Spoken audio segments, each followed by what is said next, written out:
Hello, welcome back to the Bible in a Year Live Chronological Project. Today is week 27, day 4, and we've been reading from the New American Standard Bible this week. Today we'll be reading 2 Kings chapters 5 to 8. Let's dig in. Naaman is healed. Now Naaman, commander of the army of the king of Aram, was a great man in the view of his master and eminent, because by him the Lord had given victory to Aram. The man was also a valiant warrior, but afflicted with leprosy. Now the Arameans had gone out in bands and had taken captive a little girl from the land of Israel, and she waited on Naaman's wife. And she said to her mistress, "If only my master were with the prophet who is in Samaria, then he could cure him of his leprosy." And Naaman went in and told his master, saying, "The girl who is from the land of Israel spoke such and such." Then the king of Aram said, "Go now, and I will send a letter to the king of Israel." So he departed and took with him 10 talents of silver, 6,000 shekels of gold, and 10 changes of clothes. And he brought the letter to the king of Israel, which said, "And now, as this letter comes to you, behold, I have sent Naaman my servant to you, so that you may cure him of his leprosy." But when the king of Israel read the letter, he tore his clothes and said, "Am I God to kill and to keep alive, that this man is sending word to me to cure a man of his leprosy? But consider now, and see how he is seeking a quarrel against me." Now it happened, when Elisha the man of God heard that the king of Israel had torn his clothes, that he sent word to the king, saying, "Why did you tear your clothes? Just have him come to me, and he shall learn that there is a prophet in Israel." So Naaman came with his horses and his chariots, and stood at the doorway of Elisha's house. And Elisha sent a message to him, saying, "Go and wash in the Jordan 7 times, and your flesh will be restored to you, and you will be clean." But Naaman was furious, and went away. And he said, "Behold, I thought, he will certainly come out to me, and stand and call on the name of the Lord his God, and wave his hand over the sight, and cure the leprosy. Are Abana and Pharpar, the rivers of Damascus, not better than all the waters of Israel? Could I not wash in them and be cleaned?" So he turned and went away in a rage. Then his servants approached and spoke to him, saying, "My father, had the prophet told you to do some great thing, would you not have done it? How much more then, when he says to you, 'Wash and be clean'?" So he went down and dipped himself in the Jordan 7 times, in accordance with the word of the man of God, and his flesh was restored like the flesh of a child, and he was clean. Gehazi's greed. Then he returned to the man of God with all his company, and came and stood before him, and he said, "Behold now, I know that there is no God in all the earth except in Israel. So please accept a gift from your servant now." But he said, "As surely as the Lord lives, before whom I stand, I will accept nothing." And he urged him to accept it, but he refused. Then Naaman said, "If not, please let your servant be given 2 mules load of earth. For your servant will no longer offer a burnt offering or a sacrifice to other gods, but to the Lord. Regarding this matter, may the Lord forgive your servant. When my master goes into the house of Rimmon to worship there, and he leans on my hand, and I bow down in the house of Rimmon, when I bow down in the house of Rimmon, may the Lord please forgive your servant in this matter." He said to him, "Go in peace." So he went some distance from him. But Gehazi, the servant of Elisha, the man of God, thought, "Behold, my master has spared this Naaman the Aramean by not accepting from his hand what he brought. As the Lord lives, I'll run after him and take something from him." So Gehazi pursued Naaman. When Naaman saw someone running after him, he came down from the chariot to meet him and said, "Is everything well?" And he said, "Everything is well. My master has sent me, saying, 'Behold, just now 2 young men of the sons of the prophets have come to me from the hill country of Ephraim. Please give them a talent of silver and 2 changes of clothes.'" Naaman said, "Be sure to take 2 talents. And he urged him, and tied up 2 talents of silver in 2 bags with 2 changes of clothes, gave them to 2 of his servants, and they carried them before him. When he came to the hill, he took them from their hand and deposited them in the house, and he sent the men away, and they departed. But he went in and stood before his master, and Elisha said to him, "Where have you been, Gehazi?" And he said, "Your servant went nowhere." Then he said to him, "Did my heart not go with you when the men turned from their chariot to meet you? Is it time to accept money and to accept clothes, olive groves, vineyards, sheep, oxen, and male and female slaves? Therefore, the leprosy of Naaman shall cling to you and to your descendants forever." So he went on from his presence, afflicted with leprosy, as white as snow. The axe head recovered. Now the sons of the prophets said to Elisha, "Behold now, the place before you where we are living is too cramped for us. Please let us go to the Jordan, and let us each take from there a beam, and let us construct a place there for ourselves to live there." So he said, "Go." Then one of them said, "Please agree and go with your servants." And he said, "I will go." So he went with them, and when they came to the Jordan, they cut down trees. But it happened that one of them was cutting down a beam. The axe head fell into the water, and he cried out and said, "Oh, my master, it was borrowed." Then the man of God said, "Where did it fall?" And when he showed him the place, he cut off a stick and threw it there, and made the iron float. Then he said, "Pick it up for yourself." So he reached out his hand and took it. The Arameans plot to capture Elisha.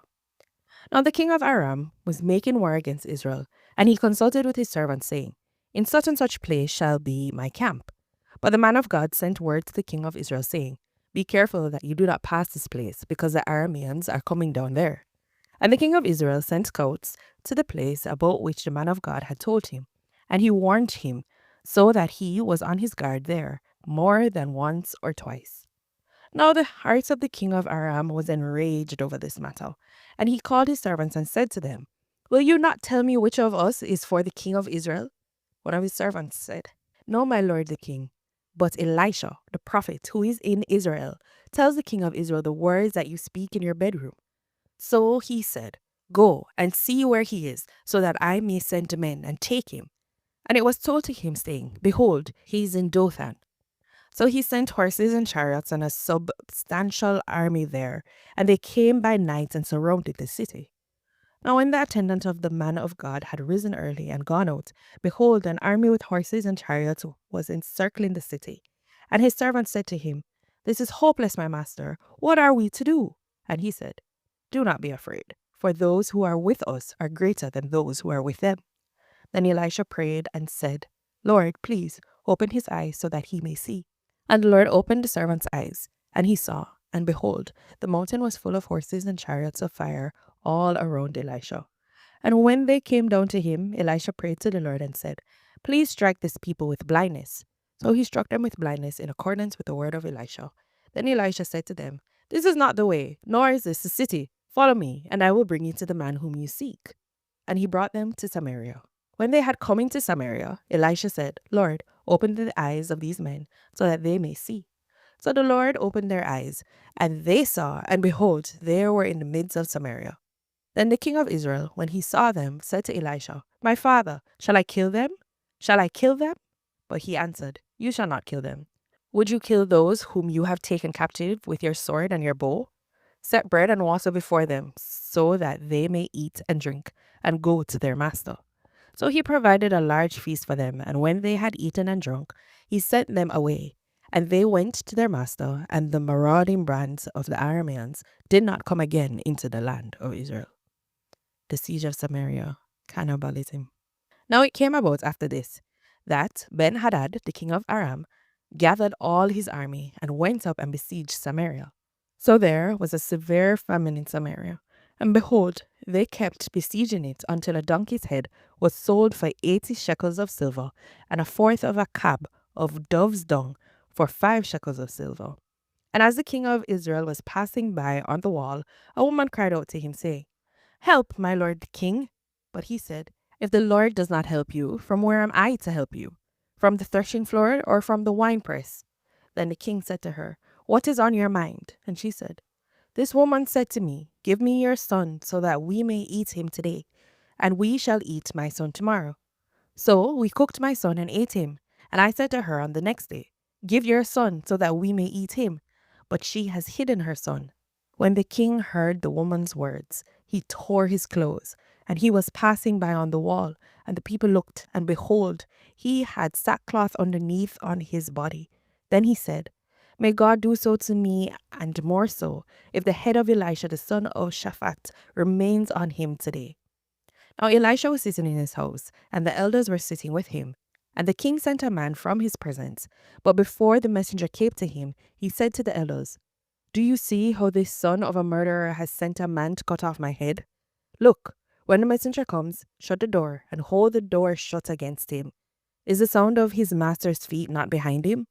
While he was still talking with them, behold, the messenger came down to him, and he said, "Behold, this evil is from the Lord. Why should I wait for the Lord any longer?"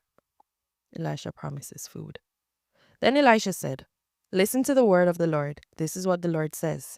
About this time tomorrow, a measure of fine flour will be sold for a shekel, and 2 measures of barley for a shekel, at the gates of Samaria." The royal officer on whose hand the king was leaning responded to the man of God and said, "Even if the Lord were to make windows in heaven, could this thing happen?" Then he said, "Behold, you are going to see it for your own eyes, but you will not eat any of it." 4 men with leprosy report Aramean's flight. Now there were 4 leprous men at the entrance of the gate, and they said to one another, "Why are we sitting here until we die? If we say, 'We will enter the city,' then the famine is in the city, and we will die there. But if we sit here, we will also die. Now then come, and let us go over to the camp of the Arameans. If they spare us, we will live, and if they kill us, then we will die." So they got up at twilight to go to the camp of the Arameans.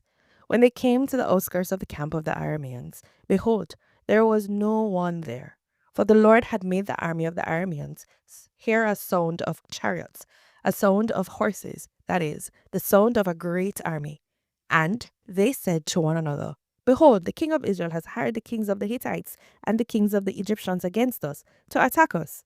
So they got up and fled at twilight and abandoned their tents, their horses, and their donkeys, indeed the camp itself, just as it was, and they fled for their lives. When these men with leprosy came to the outskirts of the camp, they entered one tent and ate and drank, and carried from there silver, gold, and clothes. And they went and hid them. Then they returned and entered another tent, carried valuables from there also, and went and hid them. Then they said to one another, "We are not doing the right thing. This day is a day of good news, but we are keeping silent about it. If we wait until the morning light, punishment will overtake us. Now then, come, let's go and inform the king's household." So they came and called to the gatekeepers of the city and told them, saying, "We came to the camp of the Arameans, and behold, there was no one there, nor a human voice, only the horses tied and the donkeys tied, and the tents just as they were." And the gatekeepers called and announced it inside the king's house. Then the king got up in the night and said to his servants, "I will now tell you what the Arameans have done to us. They know that we are hungry, so they have left the camp to hide themselves in the field, saying, 'When they come out of the city, we will capture them alive and get into the city.'" One of his servants responded and said, "Please, have some of the men take 5 horses that remain, which are left in the city. Behold, they will be in any case like all the multitudes of Israel who are left in it. Behold, they will be like all the multitude of Israel who have already perished. So let us send them and see." Therefore they took 2 chariots with horses, and the king sent them after the army of the Arameans, saying, "Go and see." The promise fulfilled. They went after them to the Jordan, and behold, all the way was full of clothes and equipment which the Arameans had thrown away when they fled in a hurry. Then the messengers returned and informed the king. So the people went out and plundered the camp of the Arameans. Then a measure of fine flour was sold for a shekel, and 2 measures of barley for a shekel, in accordance with the word of the Lord. Now the king appointed a royal officer on whose hand he leaned to be in charge of the gate. But the people trampled on him at the gate, and he died, just as the man of God had said, who spoke when the king came down to him. So it happened, just as the man of God had spoken to the king, saying, 2 measures of barley for a shekel, and a measure of fine flour for a shekel, will be sold about this time tomorrow at the gates of Samaria. At that time, the royal officer had responded to the man of God and said, "Now even if the Lord were to make windows in heaven, could such a thing as this happen?" And he had said, "Behold, you are going to see it with your own eyes, but you will not eat any of it." And this is what happened to him, for the people trampled on him at the gate, and he died. Jehoram restores the Shunammite's land. Now Elisha spoke to the woman whose son he had restored to life, saying, "Arise and go with your household, and live wherever you can live. for the Lord has called for a famine, and it will indeed come on the land for 7 years. So the woman arose and acted in accordance with the word of the man of God. She went with her household and resided in the land of the Philistines for 7 years. Then, at the end of the 7 years, the woman returned from the land of the Philistines. She went to appeal to the king for her house and for her field. Now, the king was speaking with Gehazi, the servant of the man of God, saying, Please report to me all the great things that Elisha has done. And as he was reporting to the king how he had restored to life the one who was dead, behold, the woman whose son he had restored to life appealed to the king for her house and for her field. And Gehazi said, My lord the king, this is the woman, and this is her son, whom Elisha restored to life.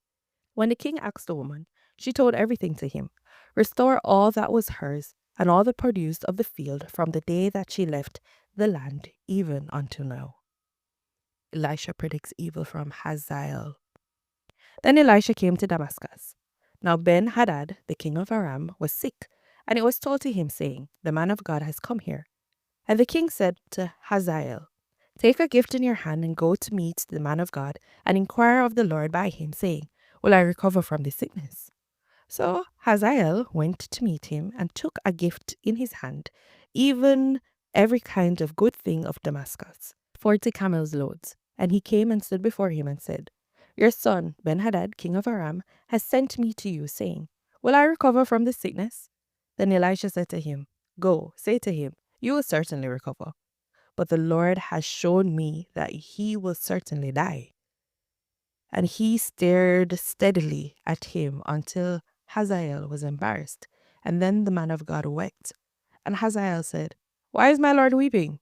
And he answered, Because I know the evil that you will do to the sons of Israel. You will set their fortified cities on fire. You will kill their young men with the sword. Their little ones you will smash to pieces, and you will rip up their pregnant women. Then Hazael said, But what is your servant, a lowly dog, that he could do this great thing? And Elisha answered, The Lord has shown me that you will be king over Aram. So he left Elisha and came to his master, who said to him, What did Elisha say to you? And he answered, He told me that you would certainly recover. But on the following day, he took the cover and dipped it in water and spread it over his face so that he died. And Hazael became king in his place. Another Jehoram reigns in Judah. Now in the 5th year of Joram, the son of Ahab, king of Israel, when Jehoshaphat was the king of Judah, Jehoram, the son of Jehoshaphat, king of Judah, became king. He was 32 years old when he became king, and he reigned for 8 years in Jerusalem. He walked in the ways of the kings of Israel, just as the house of Ahab had done, for Ahab's daughter was his wife, and he did evil in the sight of the Lord. However, the Lord did not want to destroy Judah for the sake of David his servant, since he had promised him to give him a lamp through his sons always. In his days, Edom broke away from the rule of Judah and appointed a king over themselves. Then Joram crossed over to Zaire and all his chariots with him, and he got up at night and struck the Edomites who had surrounded him and the captains of the chariots, but his army fled to their tents. So Edom has broken away from Judah to this day. Then Libnah broke away at the same time. Now the rest of the acts of Joram and everything that he did, are they not written in the book of the Chronicles of the kings of Judah? Azariah succeeds Jehoram in Judah. So Joram lay down with his fathers and was buried with his fathers in the city of David, and his son Azariah became king in his place. In the 12th year of Joram, the son of Ahab, king of Israel, Ahaziah, the son of Jehoram, king of Judah, began to reign. Ahaziah was 22 years old when he became king, and he reigned for 1 year in Jerusalem. And his mother's name was Athaliah, the granddaughter of Omri, king of Israel. He walked in the way of the house of Ahab and did evil in the sight of the Lord, like the house of Ahab, because he was a son-in-law of the house of Ahab.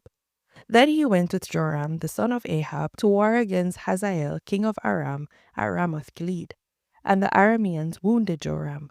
So King Joram returned to have himself healed in Jezreel of the wounds which the Arameans had inflicted on him at Ramah when he fought against Hazael, king of Aram.